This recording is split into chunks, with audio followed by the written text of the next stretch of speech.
conference because it has buttressed our resolve to negotiate. That is what we expect. We are aware that you people have shown that you have zero tolerance to corruption. And we are aware that an annual leakage because of corruption. Our pledge is attached, and our support is attached, that we have seen you everywhere saying that when it comes to work, you don't laugh and nikazi. We are sure that you are going to be up to the task because the 700 billion forming education.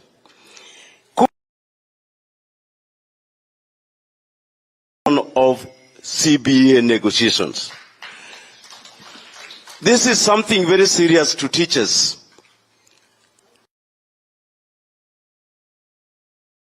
And join the employer at the Naivasa resort to jumpstart these negotiations. But we know, without the goodwill of government, these negotiations will come to naught. It is our prayer that the 4 years that has been given to us as the circle of negotiations are not in conformity with the best practices the world over. So we are supporting Azimio because we know you will stand with us and you have always stood with us. This is the direction that we are trying to ask, that as you go, please ensure that teachers form part and parcel of the thinking of the new government. Azimio's pledge should be made here in Kiambu, where momentous decisions were made that shaped the future of Kenya. To Our Excellency, I wish to remind you that Kenyan workers are looking to you personally to protect our hard-earned gains. You remember that you walked out of the other government because you wanted to protect the freedoms that Kenyans now enjoy. As a deputy president and as a minister for justice and constitutional issues, we know we are only safe in your hands. Teachers are only safe in your hands. Azimio! Azimio! Thank you so much. In the same way, your nomination, you have realized, inspired millions of young women throughout this land. I was so excited. The chair lady of Kiambu, Kupet, accompanied us to Bangkok in 2019 to attend the teachers' conference. And one thing which we noticed is she stood firm. And even Baradoyo, she's the one who asked the question why Sosion could not reach the ballot.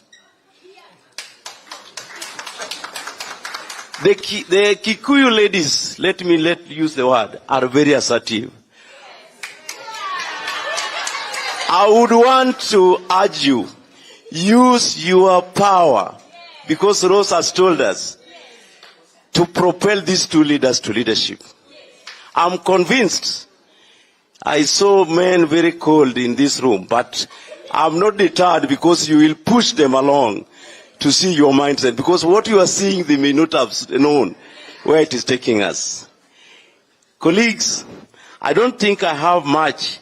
It is my humble prayer that as my brother or you has indicated, that you must make this one your project. As people in the trade union, we have experience with these people who are looking for leadership in government. We know the people who are for workers, the people who are for teachers. Just some few years, about 1.5 years, you saw how Kenya National Union of Teachers suffered. Do you know why? Some of the people who are looking for this leadership did not want unions to exist. That's why our resolve must be for the reform agenda, which High Excellency Martha and Engineer Raila, we have come here this morning. Allow me to say that we will not rest on our laurels after you win. We will put you on your firm commitment today that the Azimio government will place teachers right at the center of all matters pertaining to education in Kenya. We want our autonomy to discuss our issues. What we also want to be at the table to make decisions on education. And that is the reason for which the teachers resolved to support the current government reforms to reform education to competency-based curriculum. We know others are having the wishful thinking that they can initiate certain reforms. Why were we thinking so? The 21st century environment requires people who are alert, people who can use the IT platform, the people who do not accept wastage in education, the people who are open to doing business, are even from home.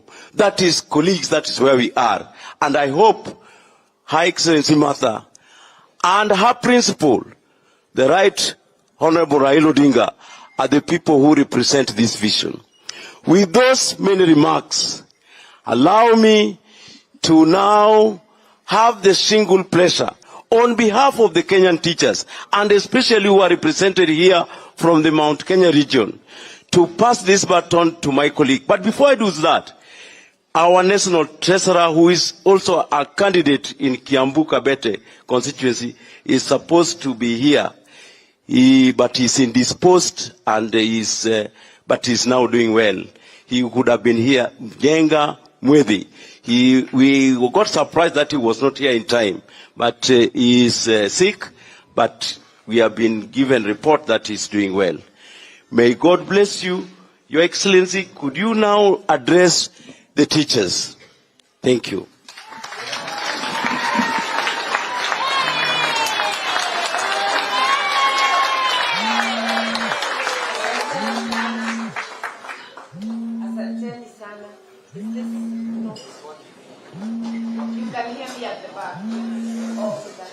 Good morning, everyone.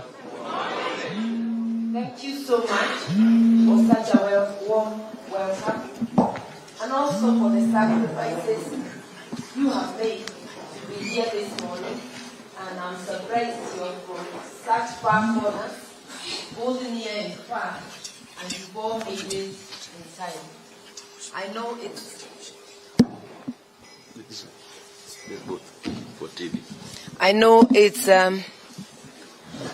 I don't think it's improving. Is that okay now? I know it's nothing short of a sacrifice to be here at this time, and I know you have traveled from far and wide. I should begin by apologizing. I didn't keep time, but I've found that I'm able to make it, but not as on time as I normally am, because our bodies also do get exhausted. But thank God, every morning after sleeping, I have enough energy for the next day. So I want to thank God for that, because without good health, we can't be here.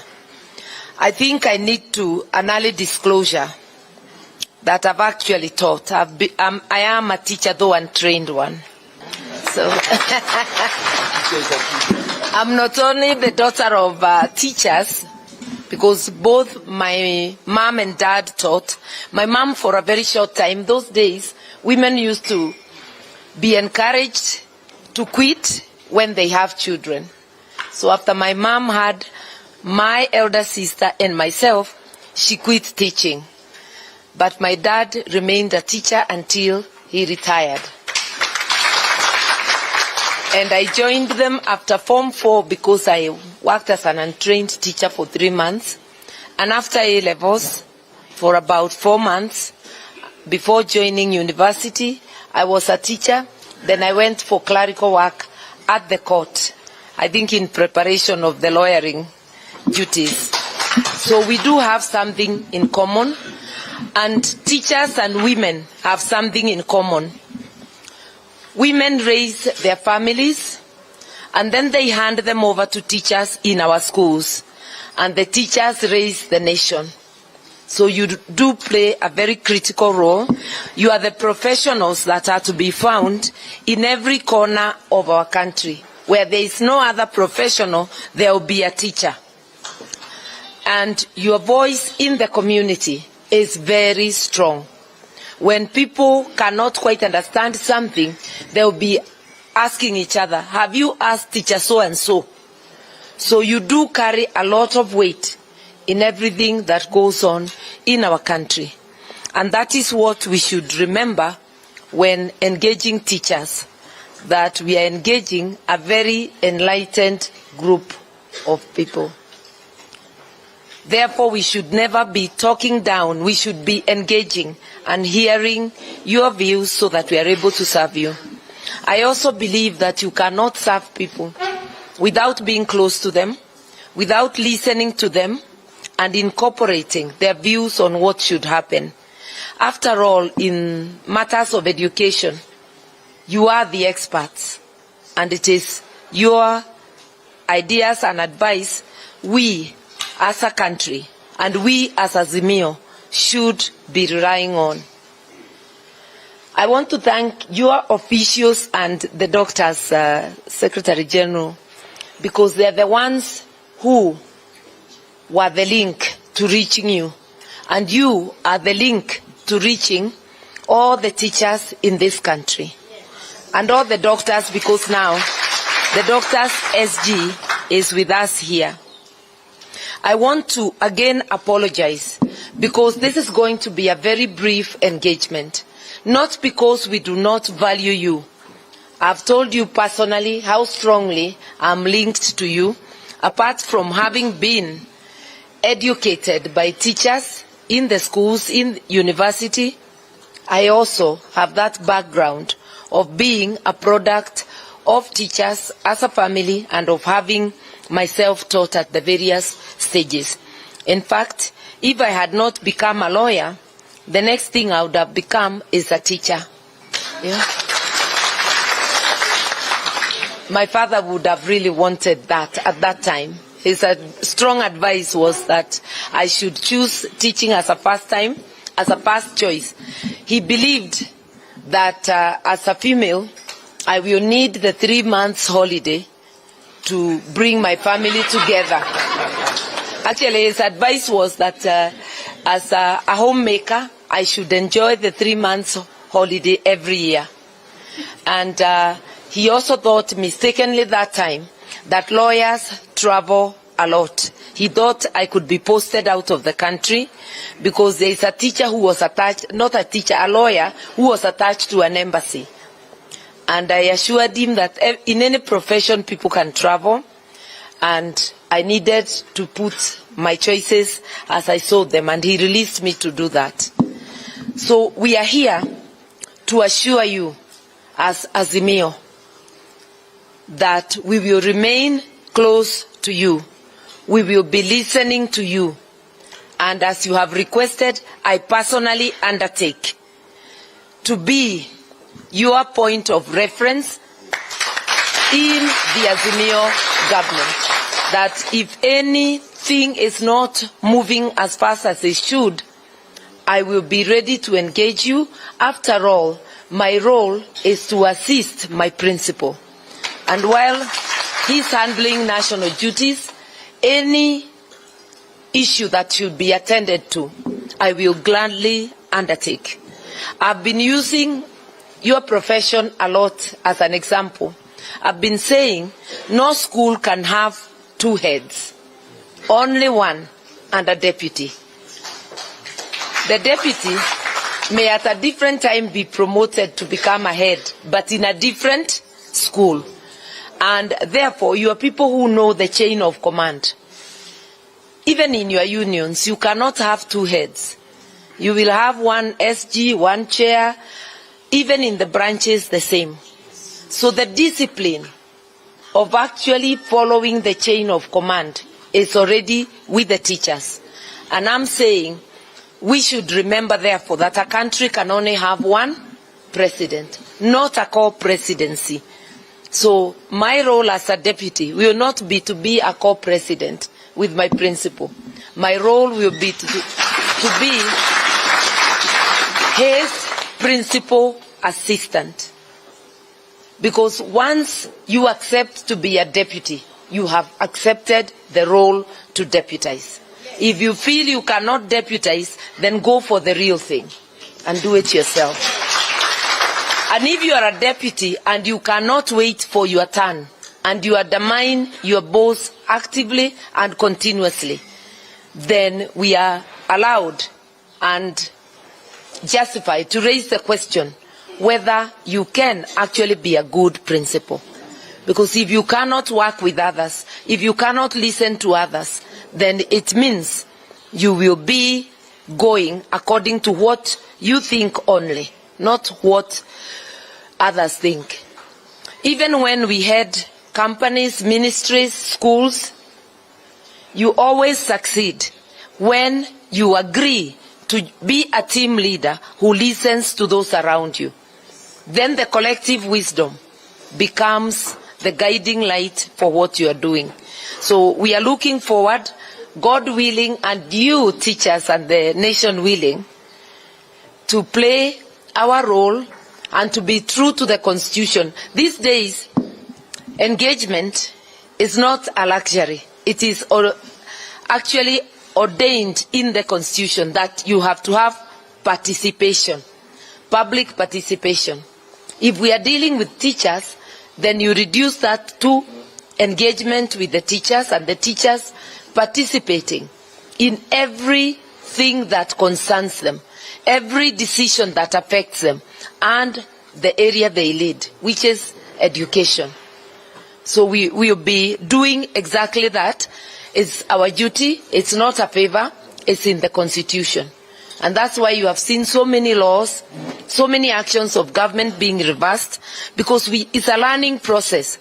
We were for so long in a dictatorship, if you like, or authoritarian leadership, that even those of us who have grown in it are sometimes chest thumping and saying, I will not tolerate. It's not you, it is what we have collectively agreed. Our Constitution does not tolerate. So when we are saying zero tolerance to corruption, it's not just because we don't like it ourselves. It's also because it's a duty under the Constitution to behave in a certain way. The principles, the guiding values and principles are in the Constitution, are in Article 10. They include public participation, they include the qualities of leadership, and again, Chapter 6 goes on qualities. What are we looking for this time? Our nation has the resources. They've always been there. It's not that they have come. We have a very qualified human resource reservoir in this country. Thanks to you teachers at all the levels that you are teaching, including in the universities. So we have resources, both human and otherwise. We are a rich country, just in case you didn't know, and I know you do. We have been looting our country. When I say we, it's the collective, because those who do it are fellow Kenyans. We have almost with zeal been destroying our country. It's still standing up. That should tell you that this is a strong country which has resources, which well managed, each sector will be well looked after.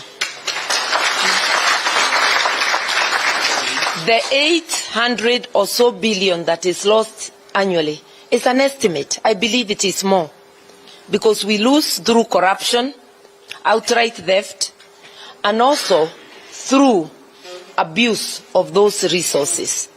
We are promising you good governance, better leadership, And we are promising you that all the resources will be safeguarded and put to our use. We know we are debt. We have heavy debts. But those debts are not a deterrent. If we seal the loopholes, we will not only pay the debts, but we will also develop and meet the needs of the various sectors, including teachers. And we are at liberty to negotiate with our lenders to restructure. We cannot just be paying debts. We have to pay debts and continue to progress. So a combined effort, a multi-pronged approach to get us where we are going. So I want to assure you, we are equal to the task, and I always remind people, during the NAC regime 202, 203, we arrived in government to find an empty granary, and we knew it. It did not deter our late President Mwai Kibaki from declaring free primary, even before he was sworn in. Because I remember he declared the free primary when he was in Muthaiga, before the swearing. That was on the 30th or 31st. And the press was there. And a young child asked him whether he would stick to the pledge. He said yes. We didn't have money. It's the courage of conviction and courage of our ability to marshal the resources of the nation. Because just like today, there was a lot of pilferage of public resources. Today, what is different is that Kenya has gotten bigger, the economy has gotten bigger, we are richer, the basket from which people are stealing is bigger. The sums are mind-boggling, you know. And if you look at us, those who are in leadership, you'll see quite a number having a lot of money and are actual millionaires, billionaires, not millionaires. Millionaires now, that is common. We're talking of billionaires. And if you check what business a person has been doing to have such money, there isn't. So a serious lifestyle audit would reveal that you have been a blood-sucking leech on Kenyans, on the backs of Kenyans. We will have to have a conversation because there are so many affected, not only politicians, people trading with government, people in authority in various government places. We've been a mess. But we shall be able to reason together and find the best way forward. Other nations have been in the place we have been. They have gotten out. Even in 2003, we actually got out for a period. And when corruption came back, the people also gave up. Because to win war on corruption, we need the people. To drive a point home, we need the people. May I, as I accept your requests, also make a call to you.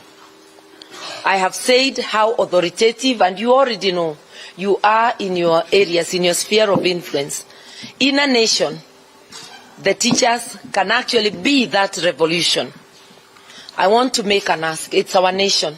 It's you and me who will build it. Nobody else will. And I always give an example of the Western nations. In the last century, they were a miserable lot, dying of famine. You remember the potato famine in UK, dying of disease and lack of hygiene. There were days they used in winter months to throw out the human waste from the windows to litter the streets because you can't go out, it's very cold. And they had not invented the flush toilets. But today, things have changed because they are nationals, not the entire nation. The leadership got together, sat down. They also listened to one another. Not everybody invented the contraptions we see, those flushing toilets. But if you listen to each other, you will be able to tap talent because every nation has a reservoir of talent in its people. But if we are not listening to each other, things that could propel us to become a world power will be lost. So I'm urging you to consider us seriously as Azimio, because we are ready to listen. We'll be team players. We've been there before. We were there in the Kibaki government. And it's two governments. The first government, and after the post-election violence, in spite of a few hitches here and there when consultation was forgotten and it had to be reasserted and returned, even after I left government, they were able to work together. The complaints of no consultation are not bad. It's just a wake-up call. They used to sit. We never had them discussing. They would sit back room and we would see the work going on. So I'm not saying that an ideal government is where you think alike. There's no world like that. Even in our families, even in identical twins, we have different views on various issues. But we harmonize those views and then we move together. Teachers are the ones who teach children discipline. You are therefore, you bear responsibility in how disciplined our nation will be. We must reinforce it in the generation we are mentoring now, that respect is a necessary ingredient for a society, for families and communities to move forward. Without respect, we will be the Tower of Babel, and I think we have seen it in the nation. We have seen flashes of what can be. If we cannot humble ourselves and listen to one another, then we will not have a nation. So I'm urging you to remind us at every opportunity as a nation that respect must always be there. There is nobody who teaches their children to just go about kama mkosa adabu. So even in leadership, what qualities are we looking in leaders? We are looking for integrity, which covers everything. It covers trustworthiness. It covers respect. It covers the human touch, being mindful of the rights of others. And it also covers the sense of community. Even a school is a community. So we have to look out for each other's back. It also speaks to looking out for the weak in society. And that is why a Baba administration will think of the vulnerable and will actually have a social protection program for the already identified 2,000, identified by our census, not politically, 2,000 households who are living below the poverty line.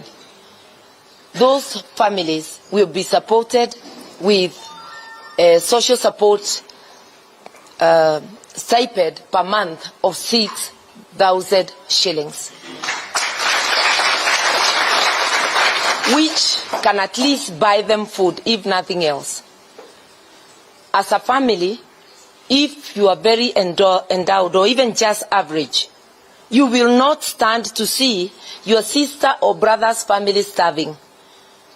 That is why people will educate their brothers, their cousins. People will educate the family, feed each other, and even take each other to hospital. As a nation, we do the same. Imagine the many harambes you attend for disease and for school fees, for weddings. We don't let families, even when they have money, have weddings or burials alone. We always move together. That is the idea of social support, which is in our Constitution in Article 43, that the government must ensure Kenyans have the basic needs. Basic needs are health, education, shelter,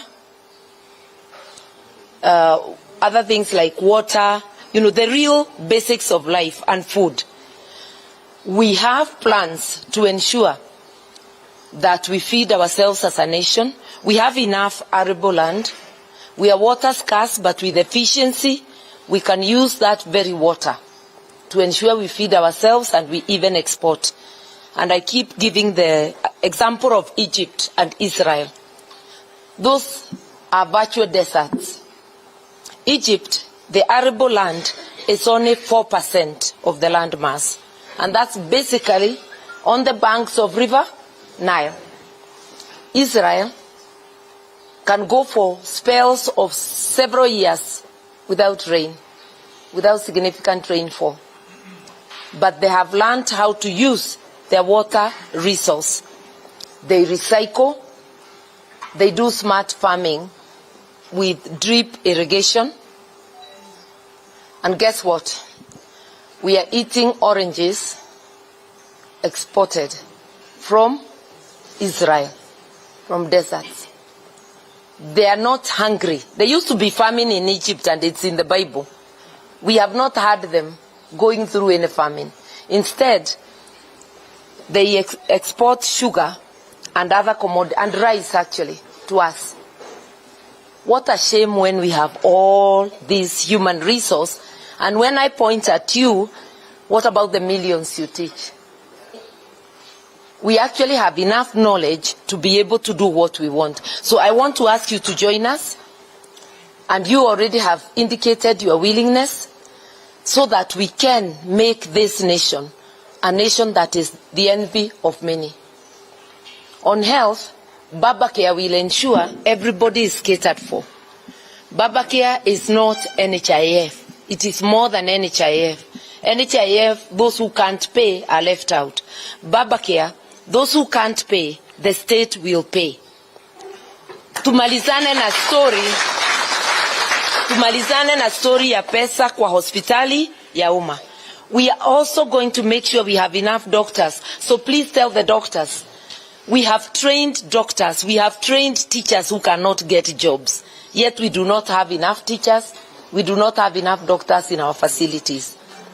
We are going to ensure that there are enough teachers in the classrooms. We have actually pledged to employ all the qualified teachers who are unemployed, and we will be able to roll out how we do that. We will need all our doctors so that that dispensary near you, that sub-district, sub-county or county referral hospital must have enough specialists. And where we do not have enough trained manpower, because there are some specialists who are just few, like 20, like under 100 in the country, we should be able, using technology, to have counties share the available resource. You pair or triple counties and let them use the same people. I visited Makueni sometimes last year, and I was pleasantly surprised to find they had almost all the experts needed, not employed by the national government, employed by the county of Makueni. I found things running very well, to the extent that my friend, Professor Kibuda Kibwana, underwent a surgical procedure in Makueni and got admitted there last year. That's the confidence we want. If you go to UK today, the best health service is in the national health hospitals. We must make our public facilities the mark of excellence to be emulated by even the private. And it is possible. As I grew up, and those of my age know, the best medical services were from the public facilities. The best schools were public schools. We are products of public school. Yes. If we are not the mark of excellence, then you are consigning the entire country to misery. Because a majority cannot afford private. They cannot afford private hospitals or private schools. So I am asking you to join us. It will be a long journey, and not everything may come on time the way we want it when you're stretching resources. But I know what matters is that we engage you, you know where we are, we make commitments together, and we move together. This is our nation, and we are going to make it the nation we want to live in. I want to just say this as I end. We are seeking your votes not because we are perfect. We are imperfect as human beings are. Only God is perfect. But we do try. And what is required, even when you seek a job, is to show your CV that I've been in these spaces and this is what I have done. And I think we have said so repeatedly. My boss, my captain, Raila Amolo Odinga, was Minister for Roads when NAC government came in. You all know what was the state of our roads. He started a program of repairing, building new roads and plans for the future, to the extent that you're seeing superhighways, and at least one was done during his tenure, during the Grand Coalition, the Thika Superhighway. Therefore, you can see the results of his work. And that is why the AU has him as their advisor on infrastructure matters. So you already know that here is a captain who is committed to the country. He has been committed throughout. He lives and dreams a better Kenya. And even when we have had problems, even when he has had problems of following the vote, he has humbled himself, agreed to sit down so that our nation does not disintegrate. And there are examples in 2007 and 2017. And even 2002, endorsing Mwai Kibaki. If everybody had become a presidential candidate, we would not have been able to have the transformative government that came in. So stepping back and saying somebody else lead is also a sacrifice. And we are urging you to also scrutinize our competition and see whether you will see similar traits, whether you will see something to write home about, where people have had positions of responsibility and power. It is not my duty to tell you about anybody else's CV. You are Kenyans, you live here. Interrogate that question. I will not say what I've done, but I'll tell you that I know you know that I do my work. I do not know how not to give my all. When I'm committed to something, I just go. And it's not something I can change. Maybe growing up in up country, in small farms where you do many things in the day, I don't know how to sit idle. Whether I'm employed or not, I will do what requires to be done. Na mmesikia sauti yangu, hata hiyo miaka 10 nimekuwa nje. So, we are people who work. And that is the point where I and my principal are very much alike. So I'm urging you to help the nation make wise choices, looking at the relevant qualities. And I am sure that the conclusion will be not anything else but Azimio. Yes. Lastly, we don't want just to win. Our prayer is that we win so overwhelmingly that it is uncontested. Yes. This country, we have to free ourselves from contested elections. We did so once in 2002. My prayer, let us reason together. Get it right this time. Let the difference be so big, and we have enough time. Those odd 4 weeks or less than 4 weeks remaining, your influence in every corner matters. I have another ask related to the integrity of elections. A lot of teachers are the presiding and returning officers. Please don't listen to anyone from whichever side asking you to corrupt the process. Be true. And I want to remind you very vividly what we saw in the last American election. A president calling a Secretary of State in a state which was held by his party, a Republican Secretary of State in the state of Georgia, called by the then President Trump, telling the person, because it was taped and some of you might have listened to it, to find him some 11,000 votes from wherever, so that he can emerge the winner in that state. And the man who was a supporter telling him very calmly, Mr. President, I've got a job to do. So he's reminding him that under the Constitution he has a job to do. In very few words, telling him what you're asking is not possible. And it did not become possible. The officer stood by his country, because this is standing up for your country. So I want this message to all presiding, returning officers, counting clerks, everybody in that chain, every police officer, every one of us involved in the electoral chain. Let us stand up for Kenya. The short-term gain, because those who ask you to corrupt will come and do 1, 2, 3. Utakula hiyo na utasahau na hautasaidika. It is better when we have a working state, a functional state, with good health services, public health services, good public education, good public systems, a going concern. Imagine as a teacher the many relatives who come to you for help. Help you are not capable of giving. You attempt, you impoverish your family, and the person may not end up being assisted, because by the time they come, it may be too late. How nice it would be if all of us were freed from suffering with our friends and relatives when wakifika mahali ya mwisho on education and on health.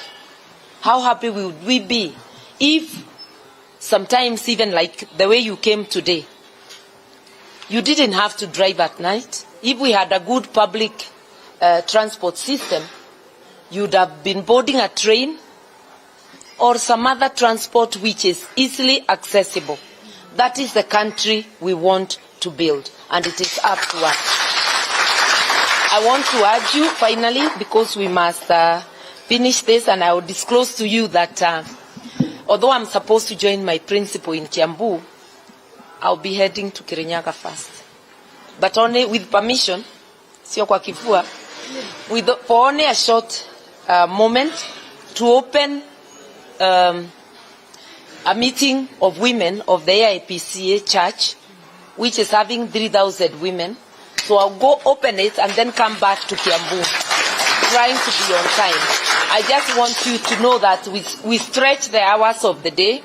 We work early mornings, go to those meetings, and work again in the night. Because if you cannot meet people during the day, you'll also meet them in the evening. To just bear with us, and to hope that the next discussion I sit with you, you will have given me that residence come office at Karen. So that discussion will be held not in a hotel but in your premises, because that's a public place. Yes. It's a public place for public agenda, especially transformative agenda. I may not have answered everything, but generally I'm telling you, we are ready, able, and willing.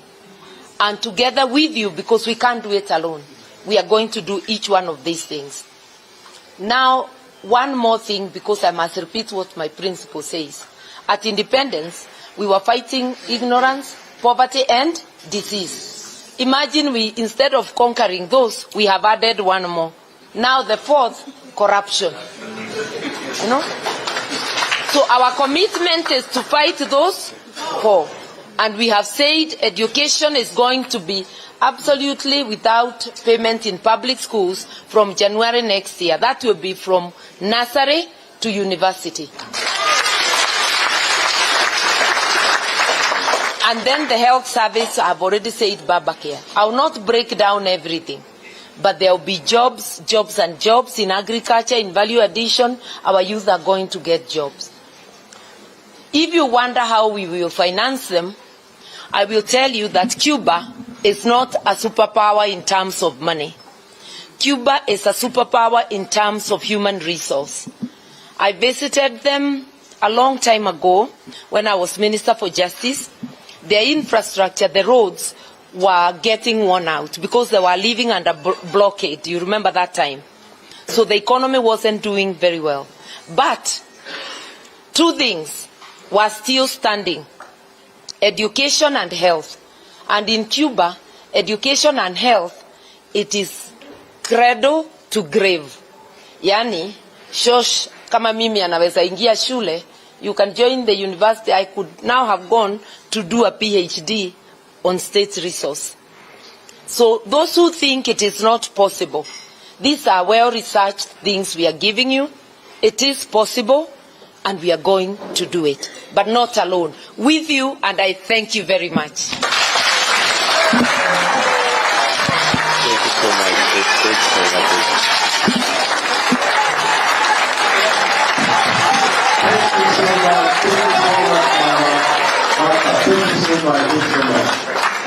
Colleagues,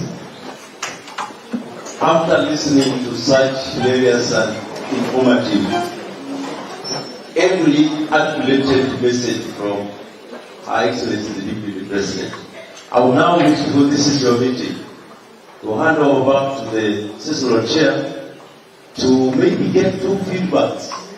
Her Excellency has told you how committed she is, but this is your meeting, maybe you have got some few questions. Sorry.